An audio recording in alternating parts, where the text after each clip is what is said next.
Salut, j'espère que tu vas bien et bienvenue dans cette toute nouvelle vidéo. Aujourd'hui, on va voir ensemble comment perdre le gras du ventre en seulement 4 étapes.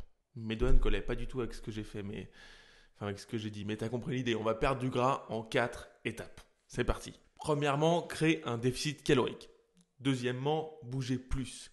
Troisièmement, manger assez de protéines. Bon, ok. Ces conseils, tu les as déjà entendus une vingtaine de fois, une centaine de fois, peu importe.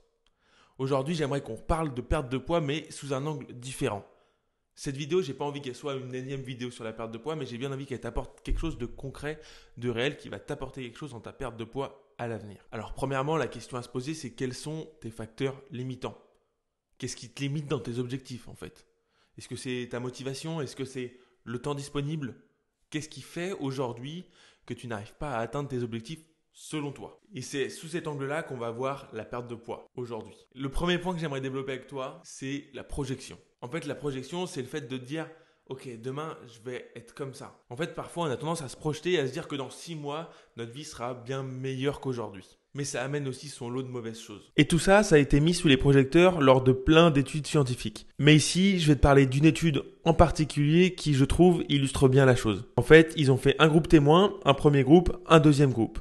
Dans le groupe témoin, ils avaient rien à faire. La finalité de cette étude, c'était une épreuve sportive. Donc en gros, le groupe témoin savait qu'il allait avoir un truc à la fin, mais ils savaient pas du tout ce qu'il allait avoir et donc ils y étaient pas préparés. Dans le premier groupe, on leur a dit vous n'allez pas vous entraîner physiquement pour l'épreuve sportive. Par contre, on va vous expliquer exactement ce qui va se passer. Vous allez pouvoir vous visualiser à le faire et visualiser la réussite que vous allez avoir pour tout simplement anticiper le futur et voir si la visualisation a un réel aspect positif sur un événement. Et dans le deuxième groupe, on leur a dit voilà, vous savez pas quelle va être l'épreuve sportive, mais on va vous donner un entraînement fait sur mesure pour y arriver. Donc vous inquiétez pas, on va vous entraîner et ça va être hyper facile pour vous. Dans le groupe témoin qui du coup allait totalement dans l'inconnu, ils étaient très naïfs le jour de l'épreuve et étaient moitié contents, donc ils se sont dit ah cool, c'est du sport, on y va, on fonce et voilà, ça a été moyen, on va dire. C'est-à-dire qu'il y en a qui ont été au bout, qui ont réussi à y arriver, il y en a d'autres qui ont pas réussi, mais voilà. Globalement, il n'y a pas eu de surprise. Dans le premier groupe de la visualisation, c'est là où il y a eu les plus grosses disparités. Donc d'abord, je vais t'expliquer le deuxième groupe. Ceux qui s'étaient entraînés, tout simplement, ils sont arrivés, ils étaient quand même assez confiants. Ils se sont dit, bon, nous, on s'est entraînés pendant un mois. Maintenant, il n'y a plus rien qui peut nous arrêter. On va y arriver. Donc ils étaient à peu près tous confiants et surtout prêts pour l'épreuve. Alors que donc, dans le premier groupe, celui de la visualisation, il y a quelque chose qui s'est installé, c'est du stress, de l'angoisse. Pour certains, en fait, ça les a complètement freinés. Et ça a été un énorme échec pour quasiment 50% d'entre eux. Et pour l'autre 50%, ils sont arrivés hyper confiants et ont bien performé pour des gens qui n'étaient pas du tout entraînés. Ils ont été beaucoup plus loin et beaucoup mieux que dans le groupe témoin. Donc en gros, c'est ça qui est impressionnant avec la visualisation. C'est que pour certains, ça peut créer du stress, de l'angoisse, de l'anxiété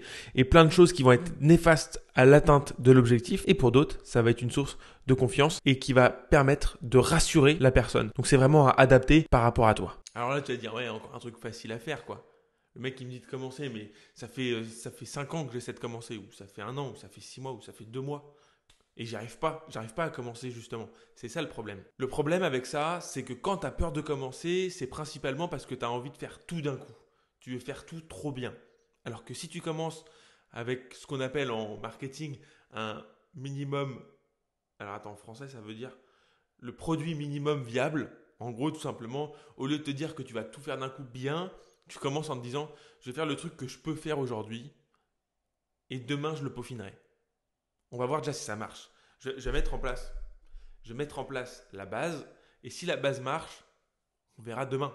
Demain, si cette base marche, j'ai juste à la peaufiner en fait. Parce que du coup, ça veut dire que ça marche. Donc ça sera OK. Le deuxième point important que j'aimerais développer avec toi, c'est ce besoin de temps. Parce que le temps, c'est souvent une problématique.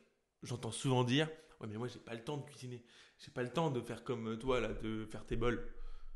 J'ai pas le temps. Moi, j'ai un travail, j'ai ci, j'ai ça, etc. Aujourd'hui, je vais te dire quelque chose d'un peu contre-intuitif. Mais si aujourd'hui, tu as le temps de prendre du poids, tu dois avoir aussi le temps d'en perdre. Alors oui, ça peut paraître un peu con dit comme ça. En effet, quand je m'écoute parler, je me dis ok. Mais par contre, c'est réel. Parce qu'en fait, le simple fait de perdre du poids, c'est le fait de manger. Donc si aujourd'hui, tu as le temps de manger, on a le temps de modifier ton alimentation. Alors bien évidemment, par contre, ça va demander un investissement psychologique. C'est-à-dire que tu vas avoir une charge mentale plus importante. Ça, c'est sûr. Par contre, on peut faire rentrer tout ça à peu près dans le même temps. Voire, quelquefois, par surprise, on peut limiter le temps. C'est-à-dire réduire ce temps pour que tu aies plus de temps pour faire autre chose. En fait, il ne faut pas confondre temps et effort. Parce que quoi qu'il arrive, il existe toujours des solutions à mettre en place qui vont te permettre de limiter ce facteur temps. Une super astuce pour gagner du temps, c'est par exemple la meal prep. Tu peux te faire une meal prep le dimanche où en 1 heure, tu peux te préparer 7 à 8 repas. Facile, voire même plus en réalité. Si tu fais les choses de façon un peu efficiente, tu peux facilement trouver du temps. Si tu veux que je te fasse des vidéos d'ailleurs de meal prep complètes sur la semaine, dis-le moi en commentaire, je t'en ferai avec plaisir. Ou en 1 heure, tu peux avoir tous tes repas de la semaine facile. Et tu vois, là, tu as passé 1 heure à cuisiner dans ta semaine, et bien tout le temps que tu vas gagner, il va se répercuter parce que c'est-à-dire que dans la semaine, tu n'auras pas besoin de recuisiner, de passer du temps sur ton téléphone pour commander un Uber Eats, etc. Le troisième point, c'est moi ce que j'appellerais avoir un objectif sportif. Pour perdre du poids, le sport n'est pas obligatoire. Il faut qu'on soit d'accord là-dessus, il n'y a pas d'obligation à faire du sport. Toutefois, je trouve que quand même, ça va bien de pair. Pour la simple et bonne raison que le sport va favoriser ta santé, faciliter la perte de poids et être un accélérateur dans l'atteinte de tes objectifs. Et souvent, en sport, il y a 2 teams.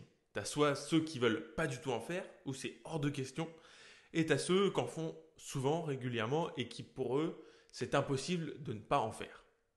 C'est vraiment l'opposé. Tu as rarement des gens qui sont au milieu et qui se disent « moi j'aime bien en faire, mais j'en fais pas trop ». Souvent, c'est soit tu en fais vraiment, soit tu n'en fais pas parce que tu n'aimes pas ça. Ou tu en fais un peu, mais tu n'aimes pas ça. Tu vois, c'est quand même principalement ça. Je grossis les traits, bien évidemment, il y en a entre les deux, mais principalement, tu as ces 2 teams. Soit j'en fais, soit j'en fais pas. Et pour tout te dire, moi, j'ai très longtemps été dans cette team, à me dire, hors de question, je déteste le sport. Alors, je pratiquais quand même une activité physique pour les sensations, parce que c'était une passion. Mais par contre, l'aspect sportif, je détestais ça. Je détestais l'effort, en fait, tout simplement. J'aimais avoir les sensations, mais j'aimais pas l'effort. Par exemple, hors de question d'aller faire un footing. Ça, c'était inimaginable. D'ailleurs, pour te donner une anecdote drôle, j'étais le genre de mec en sport à l'école qui... Alors nous, on avait un cabanon sur la piste d'athlétisme. Et quand il y avait athlé, je me cachais derrière le cabanon le temps que les autres courent. Et après, une fois qu'ils étaient rendus au dernier tour, je sortais de mon cabanon. Je faisais le dernier tour avec eux. J'étais toujours grillé, mais bon, au bout d'un moment, ils avaient abandonné un peu l'idée. Parce que j'étais un peu le mec en surpoids. J'étais physiquement en surpoids. Qui détestait tellement courir qu'il préférait un peu sécher ça et avoir une note à la hauteur de ses performances athlétiques. Trêve de bavardage. Donc tu vois, tu as vraiment ces 2 teams. Et l'important, c'est de savoir que tu peux passer de l'une à l'autre. Et tout ça avec un challenge sportif. C'est vrai que c'est fou parce que tu vois, donc moi, je détestais le sport. Du jour au lendemain, j'ai eu une blessure qui m'a obligé à me mettre à la musculation et c'est de là, moi, qu'est partie ma passion. Par contre, au bout de quelques années de musculation, je commençais à me dire, est-ce que je ne ferais pas autre chose? Est-ce que je ne verrais pas autre chose? Parce que c'est vrai que la musculation, c'est bien, mais je savais que j'avais beaucoup de lacunes dans d'autres domaines et que je voulais être un athlète un peu complet, entre guillemets. C'est à ce moment-là que je me suis dit, ça serait bien de faire du cardio. Sauf que moi, j'ai essayé de courir, c'était hors de question. J'ai couru peut-être 500 mètres, j'étais moitié étouffé, en train de me rouler par terre en boule, c'était une catastrophe. Du coup, je me suis dit, quoi de mieux qu'un challenge pour m'obliger à faire ce que j'aime pas faire, mais en même temps, il faut que je trouve un challenge qui vraiment, où je me dis, putain, ça c'est fou. C'est là que m'est venue l'idée de faire un Alpha Ironman, donc un demi-Ironman, donc c'est 1,9 km de nage, 90 km de vélo et 21 km de course à pied, sachant que je ne faisais aucun des 3 sports. Et l'idée, c'est de te dire que toi, tu peux faire pareil. Alors, tu n'es pas obligé de faire un Alpha Ironman, tu peux faire un triathlon S, tu peux faire un 10 km de course à pied, un 5 km de course à pied, tu peux faire... L'idée, c'est pas de faire le challenge le plus haut possible.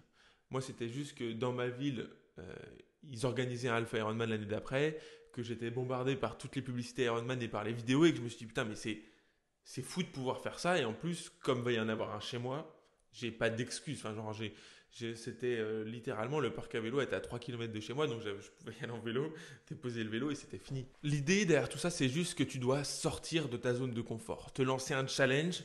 Ici, un challenge sportif et peut-être que grâce à ce challenge sportif, tu vas y prendre goût. Alors bien évidemment, ça ne va pas être du plaisir direct. Moi, dans mon cas, j'ai quasiment passé 1 an à m'entraîner où je me suis dit, la natation, horrible. Le vélo, j'y ai très vite pris goût par contre. Et la course à pied, j'y ai pas pris goût du tout. Et c'est quasiment au bout d'1 an que j'ai commencé à me dire, waouh, mais en fait c'est cool de courir. Et aujourd'hui, ça fait plusieurs années que je fais ça régulièrement et que pour moi c'est hors de question d'arrêter de m'entraîner parce que ça fait partie de ma vie maintenant. Et pourtant, à la base, je détestais courir. Et pourtant, aujourd'hui, je cours 4 fois par semaine en moyenne dans l'année. Je fais du vélo à peu près 4 fois par semaine. Je fais de la natation plus rarement toujours. Ça, c'est un autre débat. Mais j'en fais toujours quand même. Tu vois, l'idée, c'est de se dire que d'un simple challenge sportif, tu peux développer une passion pour quelque chose. Donc, trouve quelque chose qui t'inspire. Alors, là, je te parle de course à pied, de vélo, etc. Mais ça peut être tout et n'importe quoi. Ça peut être un sport tel que du crossfit, de la calisthénie. Ça peut être aussi un sport comme du golf. L'idée, c'est pas d'avoir un challenge de se dire un peu je vais voir ce que les gens font et je vais faire la même chose. Non, l'idée, c'est de se dire ok, quel truc je peux faire qui me motiverait, qui me permettrait de me dépasser. Ça peut être de faire du ski de fond. Le ski de fond, c'est extraordinaire aussi, tu vois. Tu as plein d'idées à développer. Je te laisse le soin d'y réfléchir de ton côté. Mais avoir un objectif sportif peut te mettre un pied à l'étrier pour bouger plus, t'activer plus, perdre du poids en prenant du plaisir, cercle vertueux, etc. Le quatrième point que j'aimerais développer avec toi pour perdre du poids, ça va être le grignotage. Alors tu vois, ces 4 points sont assez dépareillés, mais tu comprends l'idée globale qui est de se dire, on va regarder un peu outside the box, tu vois. Une petite expression anglaise et tout, ça fait un peu le mec qui a réfléchi à sa vidéo. Non, l'idée de cette vidéo, c'est vraiment de se dire qu'on va penser un petit peu, voilà, différemment de ce qu'on fait d'habitude. Si tu veux des conseils plus théoriques sur la perte de poids, j'ai déjà fait plein de vidéos sur ce sujet, je t'invite à cliquer juste ici pour voir une playlist qui va te permettre de comprendre mieux en général la perte de poids d'un point de vue technique. Quatrième point donc, le grignotage. Parce que on a un gros problème avec le grignotage. Souvent on se dit qu'il y a les bonnes choses et il y a les mauvaises choses. Tu vois, c'est un peu ce côté de se dire, si tu manges un truc, c'est pas bon. Par contre, si tu manges une pomme, c'est bon. Pourtant, les deux sont primordiaux. Par exemple, la pomme va être bonne pour ta santé, elle va t'apporter des nutriments. Et le Twix va t'apporter une certaine liberté psychologique et parfois un peu de déstress de lâcher la pression. En gros, le Twix, il est bon pour ton moral. En fait, tu ne peux pas perdre du poids à long terme par la privation. Le corps, c'est toujours un équilibre. C'est-à-dire que si jamais tu te prives d'un côté, obligatoirement, il va récupérer de l'autre et vice-versa. Tu peux modifier cet équilibre petit à petit en réduisant la part de Twix et en augmentant la part de pomme, par exemple. Mais par contre, tu ne peux pas tout changer d'un coup. Sinon, ton corps, il va juste te dire ok, tu fais ça, on va voir. Et là, lui, il va lâcher.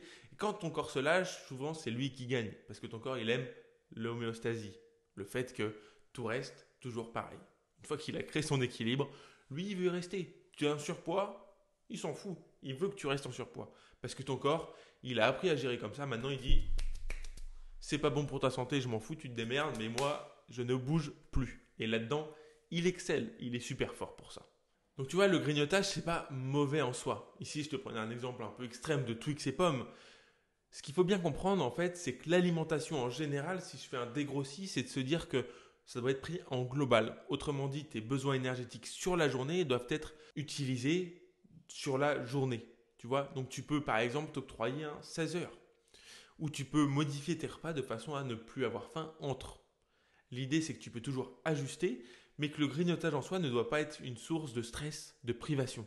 Si à un moment de temps tu ne te sens pas bien, c'est pas grave d'avoir une journée blanche ou une journée même où tu vas dépasser tes calories. C'est pas grave, ça arrive à tout le monde. Ça fait partie du processus.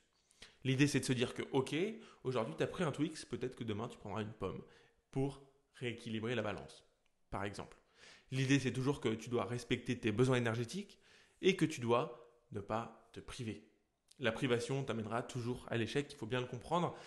Et se priver, par contre, ça ne veut pas dire non plus machallah, je mange tout ce que je veux. En gros, plus tu vas être OK avec le fait de te faire plaisir avec des aliments qui sont parfois sains ou des aliments qui sont parfois malsains, ça va te permettre, malsain c'est un grand mot, hein, attention, ça va te permettre d'être en accord avec toi-même, de réduire le stress, de réduire parfois les crises si jamais tu as des crises où tu manges une tablette de chocolat, 2, 3 d'un coup. L'idée, c'est que plus tu vas être en accord avec toi-même, avec les choix que tu fais, avec les actions que tu mènes, plus tu vas pouvoir progresser. Donc en gros, la projection, c'est un peu le fait de limiter le stress. Deuxièmement, le fait de pouvoir se faire à manger sainement pour la semaine par rapport à la temporalité, à ton besoin de temps. Le troisième point, donc l'objectif sportif, qui lui va te permettre de bouger, de t'activer, de faire un peu plus quotidiennement, mais qui amène juste simplement en fait un objectif d'activité. Ton objectif sportif, par exemple, ça peut être aussi de faire 10 000 pas par jour, 15 000, 20 000, 30 000. Je te laisse choisir le nombre. Et 4, la partie grignotage en fait qui correspond plus réellement à ton rapport avec l'alimentation en général. Et le fait qu'il n'existe pas de bons ou de mauvais aliments, que tous les aliments sont utiles, même ceux qui sont mauvais entre guillemets, mais que tu dois adapter et te faire plaisir. Si tu arrives à rallier ces 4 points et que tu les mélanges avec un déficit calorique, tu vas pouvoir progresser et atteindre tes objectifs en perte de poids. Donc relâche la pression, déstresse et tout va rouler. Abonne-toi pour plus de conseils, j'espère que cette vidéo t'aura plu. Dis-le moi en commentaire, ça me fait toujours plaisir. À bientôt, bisous. Ah oui, j'oubliais, mets un petit j'aime avant de partir quand même. Ça fait toujours plaisir.